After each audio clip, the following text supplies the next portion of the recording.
Hello, this is part two of the obesity lecture.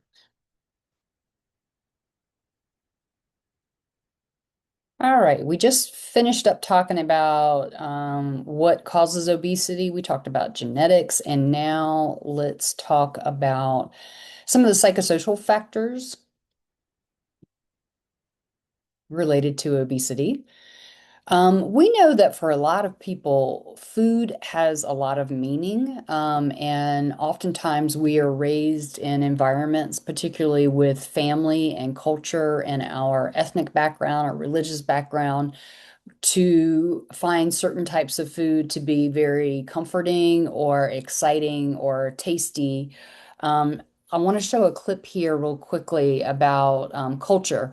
Jamie Oliver is a chef and an entertainer. He's from England, so you'll notice his English accent. And he has created a show where, in this particular event, he has gone to Huntington, West Virginia. So let me try to pull this up and see if I can get it to It play. takes 90 seconds for this NASA engineered AC cool down your room. It's smaller than a toaster, cools any room. Sorry for the Wow, a brand new sneak peek from the series premiere of Jamie Oliver's Food Revolution. You're right to have a chat for 5 minutes? Sure. These lunch ladies, they can do anything, but they need the permission and the power from above to tell them to do it. But at the same time, I want these lunch ladies to care about what's in the food that they're cooking for their kids. Good news or the bad news? Whatever. Give us the bad first. The bad news is I think I didn't like what the kids ate today when I saw breakfast. I'd never seen kids being given pizza of any kind for breakfast before. I think, to go from pizza to nuggets. Those things are set up on a monthly nutrition analysis on the meals. I don't think I'm here because I think the nutritional analysis is great. It's that kind of food that's killing America. You don't have processed food in England? God, yes. And it's killing England too. I mean, this freezer's full of stuff here. I mean, I think I have a problem with it. I don't get the impression that's mutual. You're right. It was like proper tumbleweed, cold, icy. It wasn't a good atmosphere.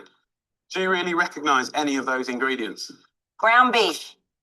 First ingredient. I think you're taking this up with us, and you should be taking it up with the one else over. I'm not having a go at you. Chicken breast is the first ingredient here. Do you not question any of that stuff? Look, What's wrong with that? what's wrong with that? What's right with that? Would you eat that? Yes, I think it's good. Jamie Oliver. Okay. Let's talk about this for a second. So Jamie Oliver, entertainer, and he's really trying to advocate for healthier eating. He goes into Huntington, West Virginia, which has, in the data for obesity, has more obesity per capita for the people. So lots of obesity in this particular place. And he goes into the school system and he doesn't like what he sees the kids eating. And so again, he goes into the lunch ladies and he starts complaining about this. And you can see very quickly, even in the way they're looking at him and the way they become defensive, understandably, is they really don't have power. They don't have the power to make changes. He's telling them, and none of us like this psychologically, none of us like it when somebody comes along and it goes, "You're doing something wrong." Okay. And so the way I kind of think about and approach what he was doing is he was practicing what I call really poor community psychology. He was not going into a community and saying, "Hey, what are your needs? What do you need help with?" He was going in and saying, "You're doing it wrong." And he's talking to people at the bottom of the totem pole in terms of influence in what the kids are eating at school. These are the people that, take the food and they prepare massive amounts to feed children with what they're told to cook and what they're told to feed these children. So very poor community psychology, and he wasn't very successful with that approach. Okay, so let me go back to the PowerPoint here. And somewhere in here, we started talking about how food can be very personal to us. He was offending people on a personal level with his approach in that particular environment. We know that our socioeconomic status, which is a function of how much income we have and our level of education, interacts very intensely with our environment. We know, just as an example, in an environment that is lower SES, you tend to see individuals eating more fast food. There are more fast food restaurants in communities that tend to be lower SES than higher SES. I find it fascinating when food is advertised in commercials. You can tell who are they targeting, because when food is marketed to lower SES individuals, think about fast food marketing. Um, the emphasis is usually on the taste. When food is being marketed or even in the packaging to higher socioeconomic status, it is usually marketed more towards a person's intellect and for health values, just as an example. Um, when we think about stress as a factor, we know that there's an interesting interaction between individuals who are restrained in their eating, and restrained would mean that individuals are trying not to eat too much. And when those individuals are stressed, they tend to overeat, they go the other direction. When individuals are not restrained eaters, when they eat the way they want to eat, a lot of times when they are severely stressed, they lose their appetite and actually eat less. So you've got this interesting kind of interaction there. We know that about 20% of individuals that have larger bodies also have binge eating disorder, and binge eating disorder is a really dysfunctional way of coping, where you're abusing food at certain times as a way of trying to make yourself feel better. And I can tell you, just from a treatment perspective, when we're working with individuals who are trying to lose weight and we are targeting that in some way, it is very important for us to screen for any type of eating disorder. You can have individuals in larger bodies who have anorexia and are actually malnourished internally.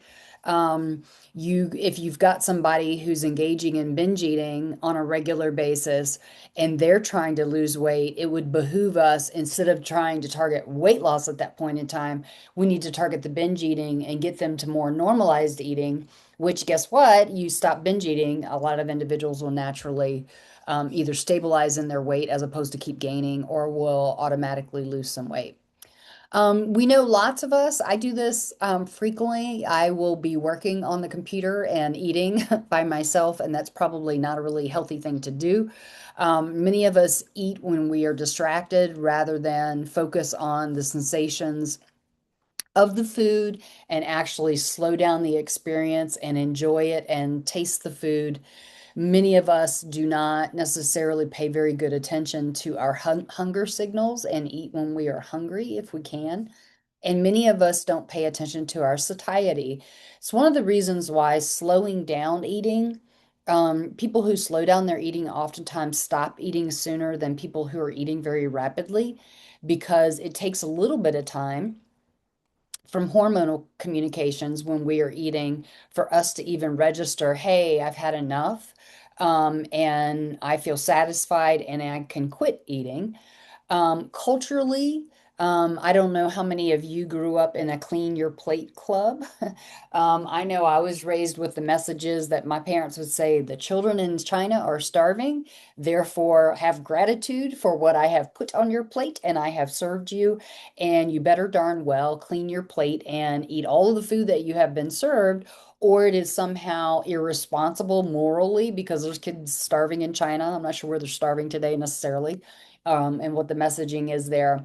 But it's basically, do not waste food by not eating it on your plate. I know one of the reactions that I've had to the way that I was raised in the Clean Plate Club is, whenever I entertain and I serve individuals, I allow them to buffet style and serve themselves so they can pick the foods that they want and they can pick how much of the food that they want, as opposed to me making a plate for them and serving it to them, where people oftentimes will feel pressure to maybe eat foods that they don't like, or eat the amount that they don't like. I always invite people when I entertain to serve their own food, but then I also, would you like more? Would you like to go back for seconds? But I let them make the decisions, and that's my personal reaction to just the way I was raised. But again, the meaning of food. And I want you to maybe reflect a little bit on your lives and how you were raised with that type of thing. Okay. So when I talked about the two different sides and the controversy of the two different sides, I emphasized that one of the ways that we can reconcile that is through thinking about behavior and a lifestyle approach. Um, so healthful eating and exercise and stress management and trying to strive for a positive body image, all of that kind of stuff fits into this approach. Stephen Blair is a scientist. He's worked in a couple different places, but he has done some really interesting research on fitness and being fat. And he has found that people who are have larger bodies, fatter bodies, if they're exercising internally, they're actually healthier than people who are thin but sedentary and don't exercise and don't engage in physical activity. And that's a very important distinction because we've got in our minds, particularly in that one camp, that being thin means you're healthy, and it just absolutely does not. I have found it interesting. If any of you've done any mini triathlons, I've done a couple in my life, but I'm beyond that midlife crisis at this point. I found it interesting that in that athletic world, the larger bodied individuals, the women were called Athenas, which I thought was just a hoot, these Greek goddesses, and the men were called Clydesdales, kind of, the big horses. But they got to compete against their own. So the larger bodies competed against larger bodies, whereas other individuals that weren't in the larger bodies were just like competing with everybody. Um, there's also research, Stephen Blair and others, that has found that death rates, so mortality for the thin but unfit, is worse. So more death, it's kind of the flip side of what we were talking about above, is 2 times higher than fat and fit. So again, fitness is the key here, key variable. Fitness reduces a person's mortality risk regardless of their weight. And so we talk about this in the exercise lecture, but it's important for us as healthcare providers to encourage people who are sedentary to start getting physical activity and start getting exercise. But we also have to be very cautious about their body size and what feels comfortable for them. I have found it fascinating as an example when I have done any type of long bike rides, supported bike rides or bike races. There are a lot of larger bodies on bikes. And it makes some sense to me that it's much more comfortable if you were in a larger body to be comfortable on a bike versus, say, a runner. You tend not to see large bodies in road races, as an example, running races, as you do on bikes. But figuring out what's comfortable in that person's body and encouraging them to do what they enjoy. We also know that up to 40% of people in larger bodies have normal cholesterol, normal blood pressure, they don't smoke, and they're physically fit. So, really, again, it all boils down to lifestyle. And we're individuals, we get this assumption that all obesity and large bodies are unhealthy, is the majority of people who have larger bodies are also sedentary. And I also want us to respect, talking about exercise and types of exercise that feel comfortable, it is less comfortable to move your body about when it is a larger body. It is much easier for leaner people to move their bodies and are much more comfortable doing so. But it's really the larger body plus a sedentary lifestyle that is unhealthy. But just like you've seen up here above, you can be sedentary and thin and not healthy. So it really is not just about the body size, it really is about the behavior and the lifestyle of the behavior. I've alluded to food environments. I just want to give you a couple of examples of studies that have tried to help people by challenging and changing the food environment. In this particular study, they were looking at when people would come into a fast food restaurant and they would look at the menu and make their choices of their food based on the menu and what the menu offered. So they had different restaurants where they randomly assigned, and they were looking at what kind of decisions people made with different prompts. In one situation, they would just see a picture, like, say, of a cheeseburger. And that was one of the research conditions. In another condition where they randomly assigned these restaurants, they were given information about the burger and then how many calories, which you all know is really kilocalories, how many calories were in that burger. Now, I can tell you most normal people do not understand calories and what that means for food. So, in a third condition where they randomly assign these restaurants, they gave information about here's the burger, here's how many kilocalories in that burger, and then they gave information about this is how many miles you would have to walk to burn off those kilocalories. So more relatable information. But then in the fourth condition, they gave the most, what I consider to be the most relatable information.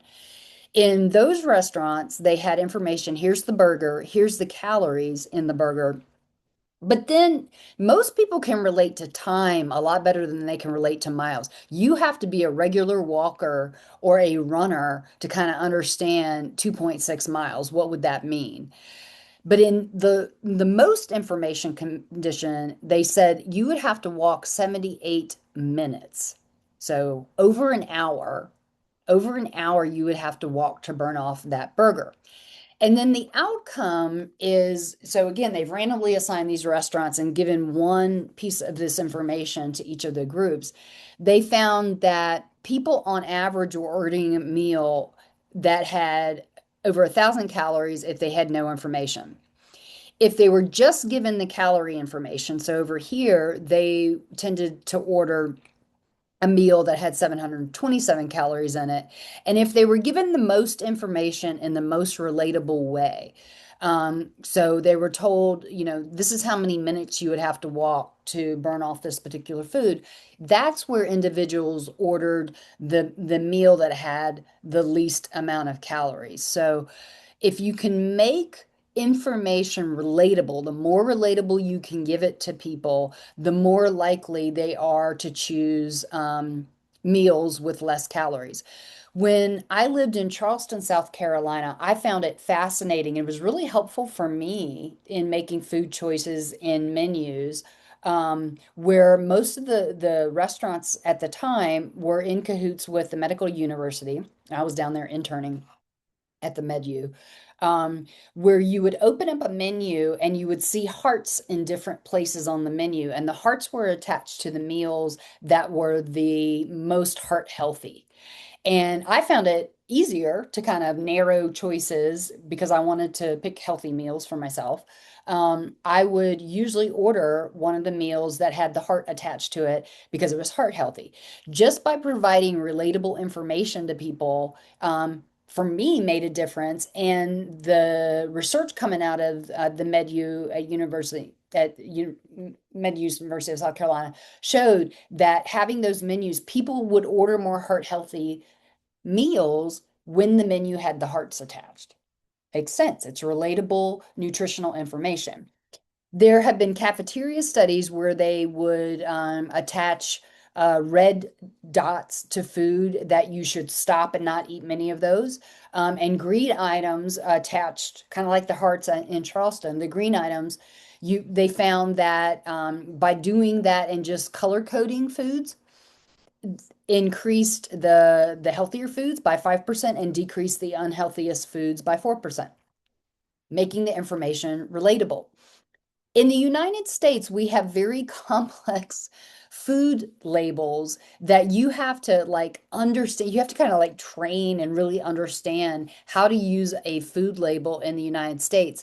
In other countries, based on their laws, they have very simple food labels, and that actually people are able to use that information more effectively in a simple food label where it's like drinking beverages with added sugar contributes to obesity, diabetes, and tooth decay.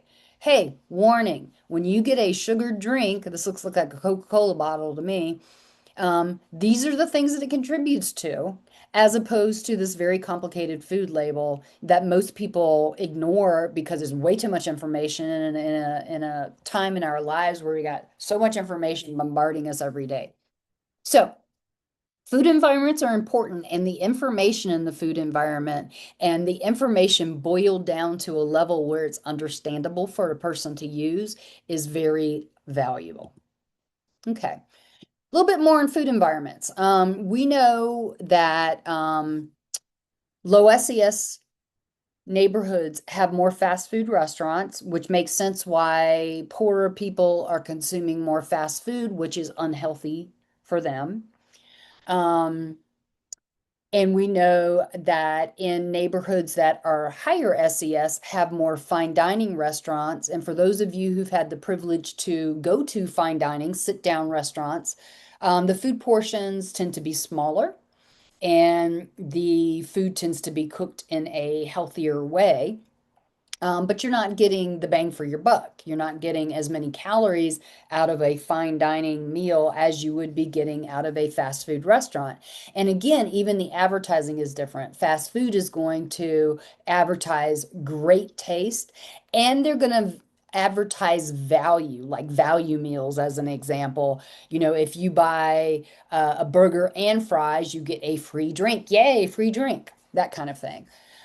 We even know that schools, so elementary, middle, high schools that are in lower SES neighborhoods have more fast food restaurants nearby than schools that are in higher end affluent neighborhoods. And we know that there's more obesity in the kiddos in the schools in the lower SES that have the fast food restaurants nearby.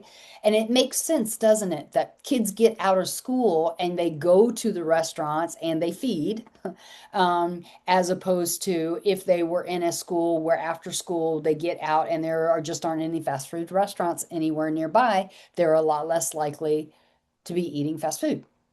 Makes sense. The environment is important. What is near us is important. So again, the kids exposed to more fast food are going to have more obesity than the kids that aren't exposed and aren't as close to the fast food. Lower SESS neighborhoods have less access to healthy food. You've heard about food deserts, where I worry about in rural areas. We have a lot of Family Dollar and dollar stores that I have popped up in rural areas where people are traveling very far. They have to go really far to a grocery store or really far, say, to a Walmart that has groceries. And so they stop and buy foods in the dollar stores on a regular basis. And those are usually processed, a lot less healthier foods than, say, fresh fruits and vegetables. Now, one of the benefits that we oftentimes do have in rural areas would be farmers markets. And farmers markets tend to have healthier foods. We also know that lower SES individuals tend to report more stress. Money is a resource, and having more money can bring us less stress because when we have, I don't know, a tooth starts hurting, we have to go have a tooth filled. If we have the money to pay for that, that's a lot less stressful than if we have a toothache and we go to the dentist and we have this bill that we absolutely can't afford. And we know biologically, one of the factors is that stress is going to make it easier for most people to gain weight. Okay, just biologically, metabolically, that's going to contribute. Some of the higher level community interventions, the Rudd Center, which is up at Yale, that's where Rebecca Poyle, we've looked at some of her research today. They're doing a lot of research up there on stigma related to obesity and health aspects of obesity. They do a lot of interesting advocacy work and consulting and research up there on how to change environments, how to change particularly food environments in ways that encourage individuals to make healthier food choices. As an example, in the country Chile, you're not allowed to advertise sugary cereals with cartoons. In the US, if watch any of the cartoon channels, they are filled with foods that are encouraging kids to ask their parents for unhealthier foods. So you would have fast food advertisements, you would have sugared cereal advertisements. And it works because if you advertise to kids, then they ask their parents for those particular foods. And they're not going to complain to the parents when they're fed those foods. So it works. In the United Kingdom and Australia, you can't advertise unhealthy foods at all on kids' shows. In California, they've passed laws where you can't serve a sugary beverage with a kids' meal. The kids' meals come with milk or water. So, I mean, simple things like that make for big changes. And then Dr. Kelly Brownell is a health psychologist. He struggled with his own weight across time in his own life. I'm not going to show you this video, but I just want to talk about how his research has shown if kids get in a lunch line, let's say at school, and there are only fruits, fresh fruits to pick from. So you can have an orange, you can have an apple, you can have, let's say they have kiwi. Never saw that in my lunch line, but anyways, as opposed to if their choices are a chocolate cupcake, and ice cream, um, kids are more likely to eat the cupcake and the ice cream. But if that's not there in the lunch line, they're more likely to pick up a banana or pick up an apple and eat it. So basically, what is available and what is served is going to really change the choices that people make, which is why we oftentimes will encourage parents to, if you serve your children healthier food, assuming you've got the privilege and you can afford it, kids are going to eat the healthier food. If all that you have available in the household is more processed food, then and you serve that processed food or you go to fast food restaurants, that's the kind of food that kids are going to eat. So it's not just about back to it's not about a person's willpower. The environment and what is available in the environment is going to have a very powerful effect. In one of the previous federal administrations, as an example, they were working with Walmart, where a lot of poor or lower SES individuals go and shop for their foods, shop. They were working, the administration was encouraging Walmart to make fruits and vegetables cheaper for individuals and then make more of their profit off of the raising the price of processed foods, as an example. Fresh fruits and vegetables, and oh my goodness, if you want to go organic, organically farmed fruits and vegetables, especially, or organic meats, that stuff's expensive. It's no wonder. For those of you who are on campus and living in Boone, I do want to put in a plug for the farmers market. It runs in the summer over at the Horn in the West on Saturdays. There's a farmers market that runs Tuesday afternoons over by the agriculture building, which is within walking distance of campus. And I want to put in a plug for Food Hub. If you Google Food Hub Boone, you can place your order by Mondays, and you can go pick up your order on Wednesdays and pick up your order between noon and 6:30 on Wednesdays. I do Food Hub every week. It's the way that I find fresh fruits and vegetables that last a lot longer in my fridge for me, and cheaper than getting it at a grocery store. I love Food Hub. So my plug there for Food Hub. Okay, let's put this PowerPoint back on. All right. When we think about treatment for obesity, and I'm assuming here we're really talking about somebody with a larger body who also has health issues. But then I also know that there are a lot of people who have larger bodies would like to lose weight for cosmetic reasons. I was trained in weight management to do a comprehensive assessment. And the comprehensive assessment was definitely screening for eating disorders, because you don't want to try to help somebody who has an eating disorder lose weight. You're gonna confound and compound and make the eating disorder worse. Um, and then in that comprehensive assessment, I was also trained to do kind of a lifetime weight assessment, because let me give you an example. Oftentimes, when I would ask an individual, say I'm working with a woman, let's say she's in her 50s and she wants to lose weight for health reasons and for cosmetic reasons, she would just like to be leaner. And I go back and I ask her, can you remember about what you weighed when you graduated high school? And let's say this particular woman is saying, yeah, I think I weighed 140 when I graduated high school. And then I might ask, how many children did you have? How many pregnancies did you have? And then we usually will ask, how much weight did you remember gaining? Do you remember how much you gained with your child one, with your child two, child three, that kind of thing. And then let's say she weighs 200 pounds now. And I ask her, remember, graduated high school, 140. Okay. And then let's say she gained, I don't know, up to 50 pounds each pregnancy, and she's 200 now. And I ask her, how much weight would you like to lose now? And she says, I want to get down to 130. Realistically, her expectations are not realistic at all. we would probably have to create quite the eating disorder in her to get down to 130 if she was 140 when she graduated high school.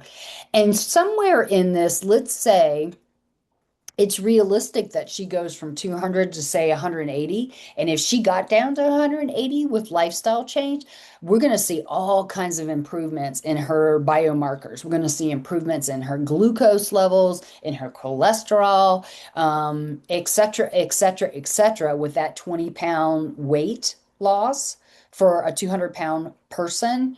But if she gets discouraged, if she gets down to 180 and she's like, oh my gosh, it'll take me 10 years to get down to 130, which is not realistic at all, she's going to quit.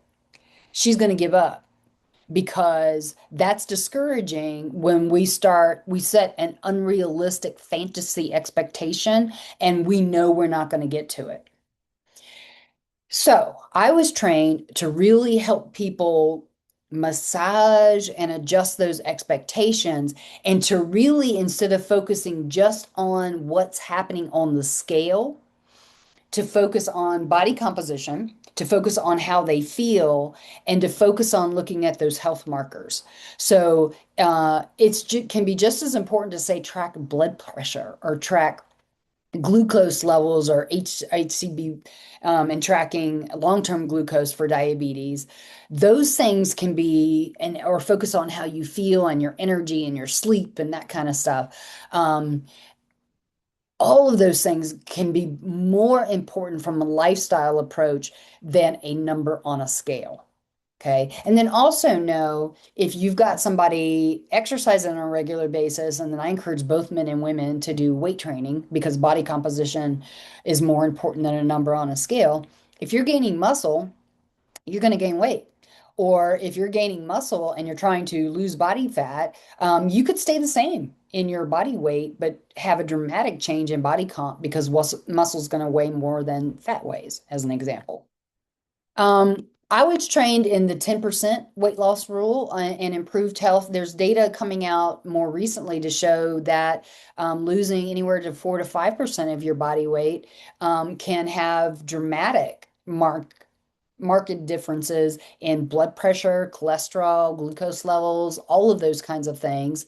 And if you think about it, to get at anywhere between 5 to 10% of weight loss, it's just going to require dramatic behavior change to get there. Changes in your eating, changes in how you manage stress, changes in your exercise level. And so, somebody who comes in and says, hey, I want to lose 50% of my body weight, or else I don't want to do this program, they just really have unrealistic expectations. So changing those expectations in the beginning is important. A diet versus a food plan. There's been research on showing if you have somebody on a food plan where they are given a meal or like a series of frozen meals and all they're supposed to eat are those frozen meals, that removes them from decision making of making choices for their foods. And it works. It works better. People lose more weight when they are provided the food to eat versus when they have to make their own choices. The problem is in the food plans versus the diet where they're making their choices is they're expensive, first of all. A lot of people can't afford them long term. And then after you end the food plan and you have to go back to making choices for yourself and preparing your own food, cooking your own food, a lot of people can lose weight and get healthier at times on the food plan, but then they go back to their old lifestyle choices. So somewhere along the way, as a health psychologist, is helping people, giving them the information they need.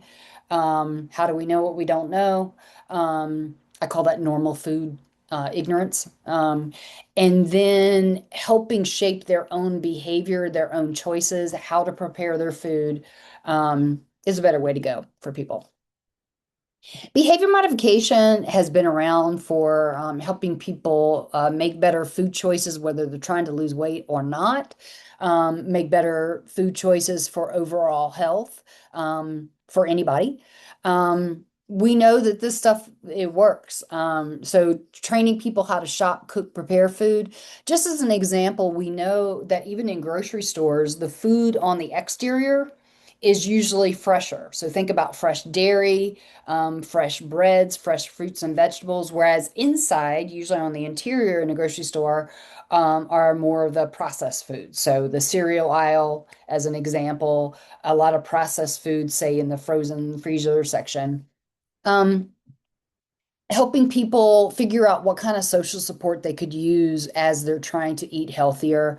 I know when I worked in cardiac rehab, if you had a male patient that you're working with who had a heart attack, but the wife does the shopping and the cooking, and you are trying to get them to eat healthier because the person's trying to reverse their heart disease. If wife does the shopping and the cooking, or their partner does so, you've got to have that person in the program and getting the nutritional information, because what's getting served to the patient is not going to change unless the person who does the shopping and the cooking changes. Food recording, we used to have people record these in food diaries. Nowadays, there's all kinds of phone apps, but we know people make healthier choices when they have goals, like SMART goals for their food choices, and they're recording it because that recording creates accountability. Um, Helping them think in healthier ways, so cognitive restructuring sometimes, mindfulness eating, slowing down, taking a deep breath, and eating without distraction. Like I said, I eat all the time with the computer on. I really shouldn't be doing that. Eating socially, slowing down meals. We in the United States tend to eat really fast. If you go over to France and you have a traditional French meal with a French family, they take hours eating their meal. They don't eat rapidly. There's lots of socializing going on, lots of bonding with people as they slowly eat their different courses of their meals, as an example.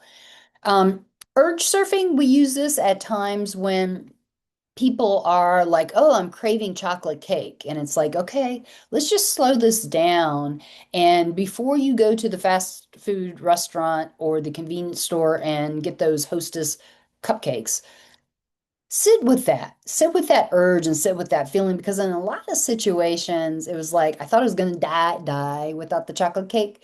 But I waited a half an hour and I really don't need to go buy at the convenience store Hostess cupcakes right now. So taking those cravings or those urges and just kind of surfing. We do this in addictions all the time, helping people just like, as soon as they want a cigarette or as soon as they think they want a hit of their vape pipe, just surf the urge. And guess what? Maybe 10 minutes later, you're like, I'm fine. I don't need it anymore. And then we do a lot of motivational interviewing, trying to meet the person where they're at, get down to their level, understand their culture, understand their values, and work with that as we're trying to change how they eat. Some of the research in primary care, and I love the idea of primary care and OBGYN, and peds addressing this more with lifestyle and advocating for lifestyle and not just paying attention to BMI and not just berating people about their BMI, I think is a much better approach. In this particular study, they offered individuals 6 months worth of 14 counseling sessions. So they had contact with a provider that many times because, hey, behavior change is a process, not an event. It makes sense that if you have touch points across the process, you're going to be more successful.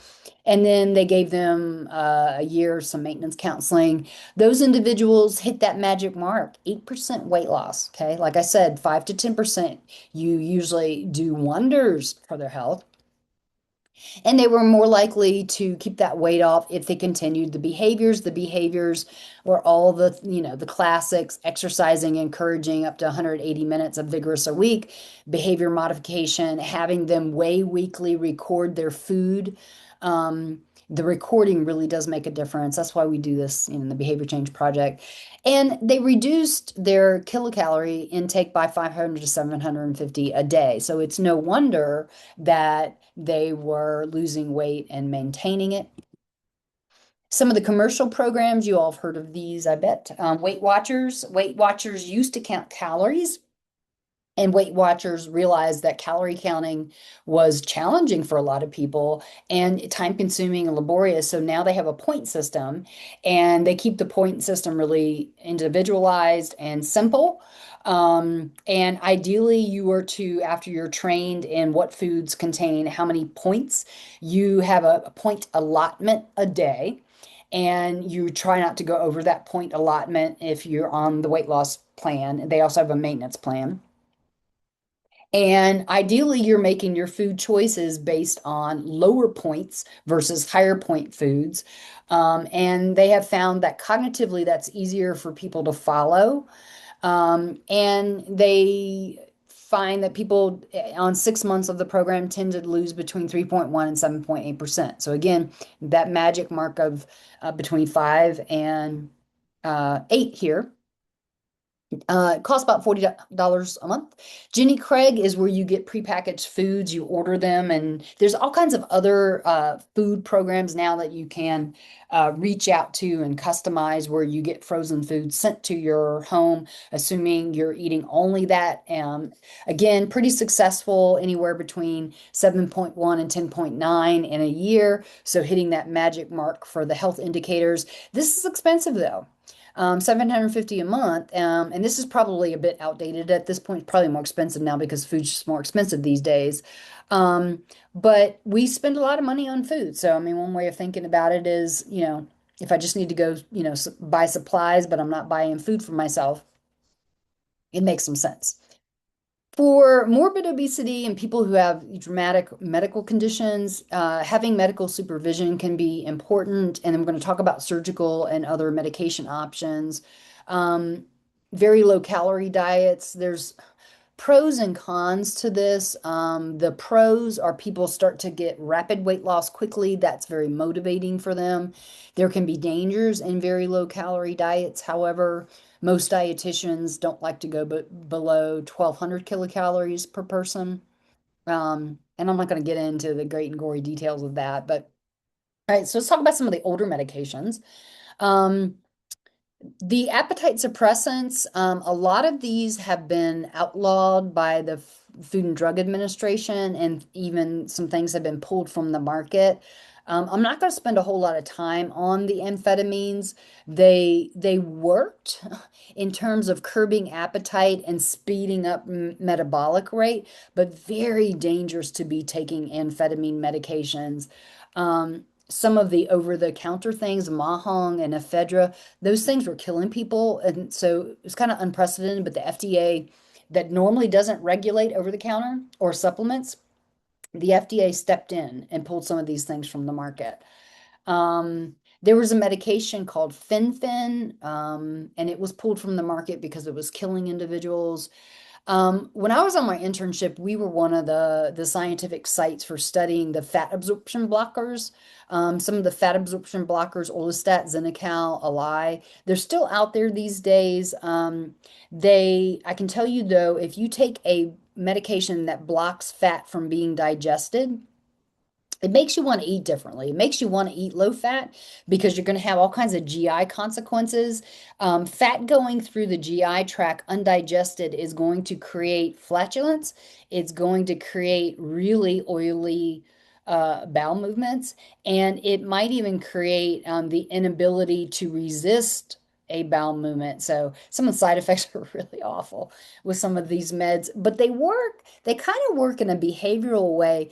If it's that uncomfortable or you're having accidents when you consume fat, when you're on these medications, you don't want to consume fat. And if you stop consuming fat, you're going to lower your kilocalorie intake. So, yeah, yes, ways all kinds of problems though with those meds.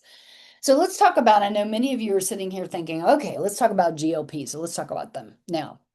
So these are the newer medications. They are glucagon-like peptides, and there are both injectables and some pill options. The injectables tend to work better because you inject into fatty tissue, so usually around your abdomen, These peptides, if you were to eat them, you would break them down into amino acids and they would no longer have their ability to have all of these therapeutic effects if you ate them orally and digested the peptides into the building blocks amino acids. So that's why they're injected, kind of like why insulin is injected. You would digest it if you drank the insulin. The prescription medications, there are two brand names, Wegovy and Ozempic for semaglutide, Mounjaro, Zepbound, which is tirzepatide, and then we got liraglutide, and then we got these other brand names. Scientifically, they work well if they are used on a regular basis and injected 10 to 15% in research compared to control groups. 15 to 22%, very effective. So very large numbers in weight loss. It's no wonder these are helping a lot of people who are given legitimate prescriptions, who are in larger bodies and who have significant health problems, lose weight. For a while there, there was a glut in the ability of these pharmaceutical companies to produce these medications, which legally allowed for other companies to jump in, and we call these compounding pharmacies, where individuals were able to get their hands on, like, say, mail order without a prescription, get their hands on these medications. And then the pharmaceutical companies caught up with demand, and we no longer have a glut in the ability to get these medications via prescription. However, the compounding companies have been very successful, and there are a lot of people out there getting these GLPs mail order without a doctor's or medical provider's prescription, and they're doing really well financially, and there's plenty of demand, and this has created its own set of problems. But let's talk about this. So FDA, there's no longer a shortage. Technically, these compounding companies are not supposed to be able to be selling these meds, but they are. There's plenty of black market demand.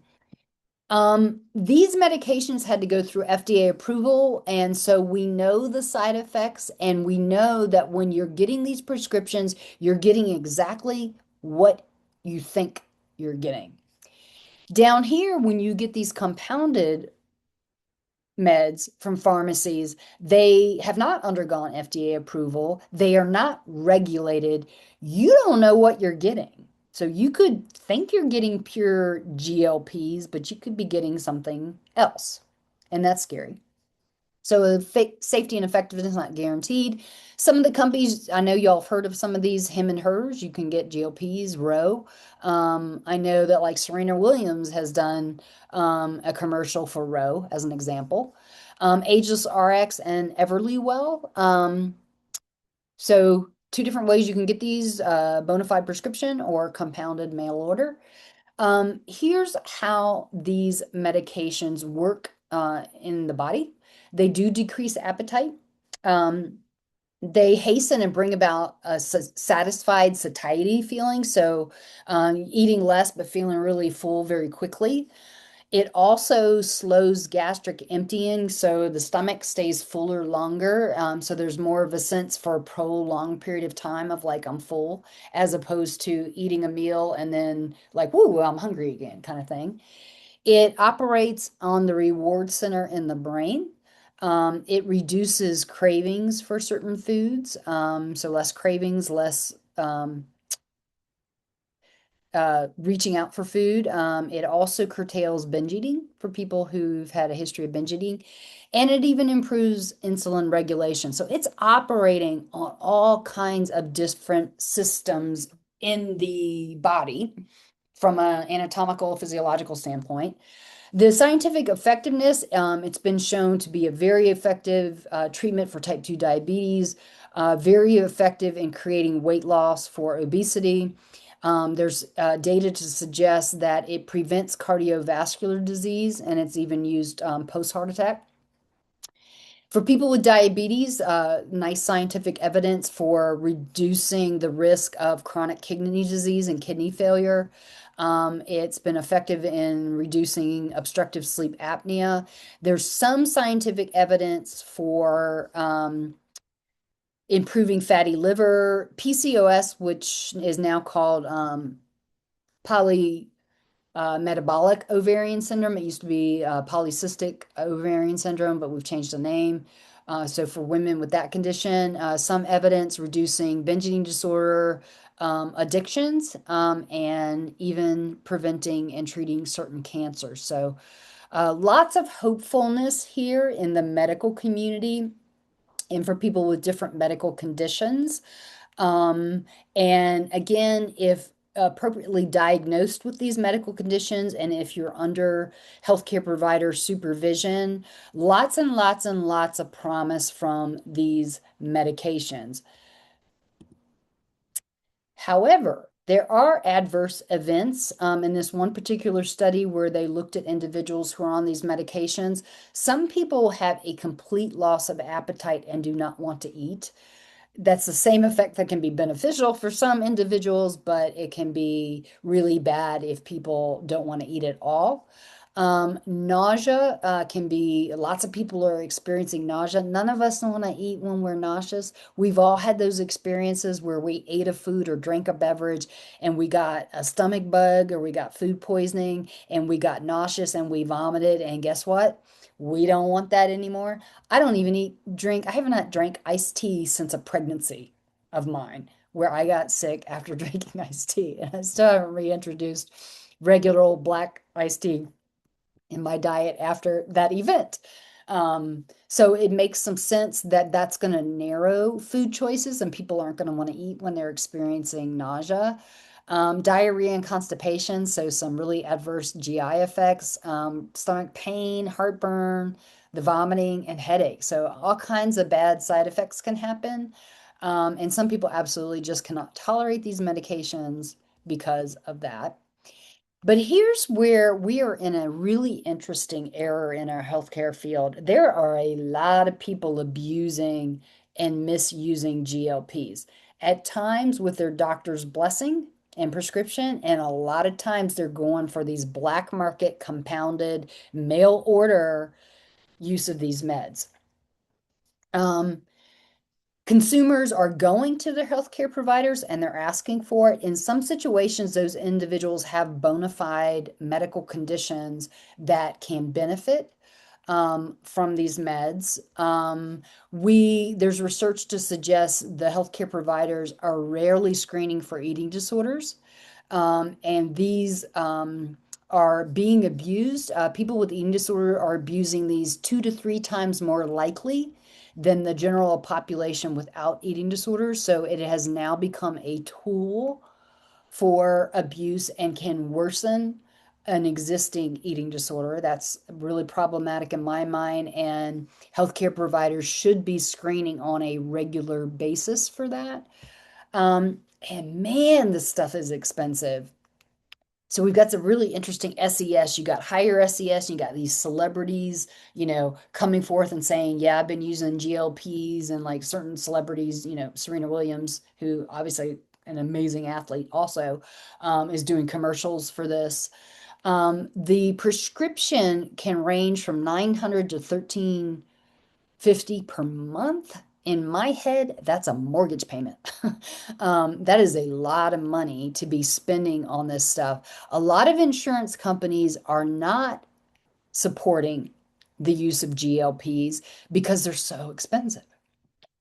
The compounded, the mail order versions, they're also expensive, but a lot cheaper than the prescription. It makes sense. It even makes some sense to me. Some people are getting a prescription from their healthcare provider, but then they're buying the compounded mail order because it's just a lot cheaper for them to access it. The compounded 150 to 400 a month.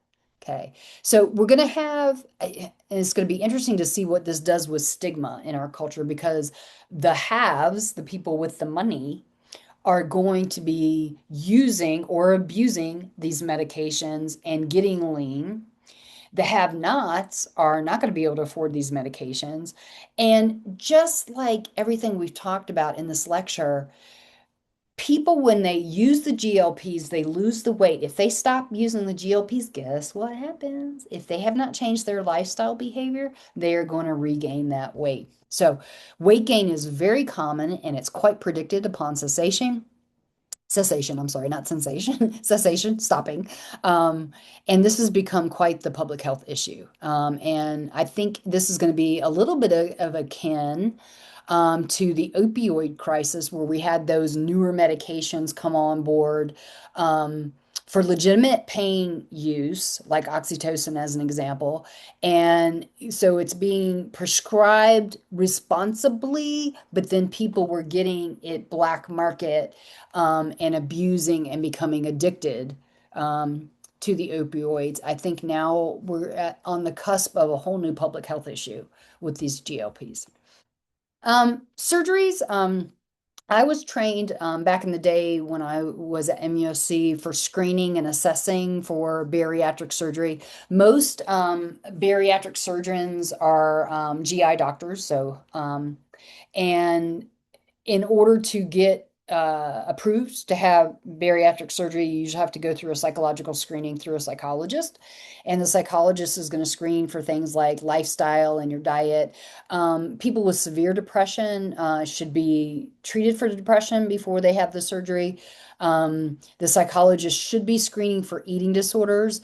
It is very dangerous if you are a binge eater and you have these bariatric surgeries. If you're still binge eating after a surgery, you could blow inside, and that is immediate medical crisis and can result in very quick death, because the bacteria inside your GI tract does not need to be in your bloodstream.